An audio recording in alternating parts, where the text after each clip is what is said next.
నిజంగా తెలివిగల్లోళ్ళు కొందరు, మేం తెలివిగల్లోళ్ళమని ఫీల్ అయ్యేటోళ్ళు ఇంకొందరు. లెక్క ప్రకారం నిజంగానే తెలివిగల్లోళ్ళు ఏం మాట్లాడరు. ఎక్కడ గమ్మునుండాలనో ఉంటే బాగుంటుందో వాళ్ళకు తెలుసు. కానీ మేం తెలివిగల్లోళ్ళం అని ఫీల్ అయ్యేటోళ్ళు ఉంటారు చూడు, ఆగో వాళ్ళకి ఎక్కడ ఏం మాట్లాడాలనో తెలియక మాట్లాడేటందుకు స్పేస్ లేకుండా మేము తెలివిగల్లోళ్ళమని నిరూపించుకునేటందుకు స్పేస్ తీసుకొని మరీ మాట్లాడతారు. ఆఖరికి ఇజ్జత్ తీసుకుంటారు.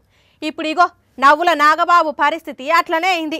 నవ్వుల పాలై ఇజ్జత్ తీసుకున్నాడు.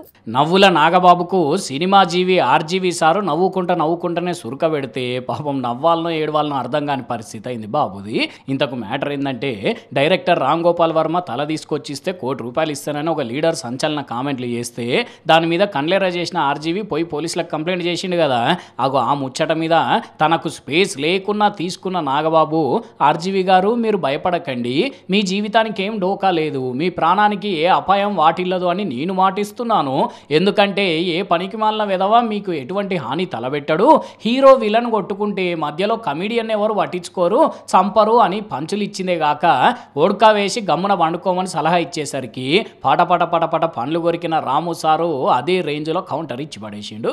నాగబాబు సార్ నాకంటే పెద్ద కమిడియన్ ఎవరంటే నా సినిమాలో మీరే అనుకుంటా పంచులేసిండు. నేను తీసిన సినిమాలో నాగబాబు పాత్ర ఉన్నది, అందులో అతడు మంచి కామెడీ చేసిండని చెప్పుడే గాక నా గురించి ఎక్కువ ఆలోచించి మైండ్ ఖరాబ్ చేసుకోకు, పోయి మీ తమ్ముడు పవన్ దగ్గర డబ్బులు తీసుకొని టీ తాగి బజుకోపోమ్మా అని ఇప్పటి వరకు దాచుకున్న ఇజ్జత్ అంతా తీసిగా జగ్గట్టిండు నాగబాబుది.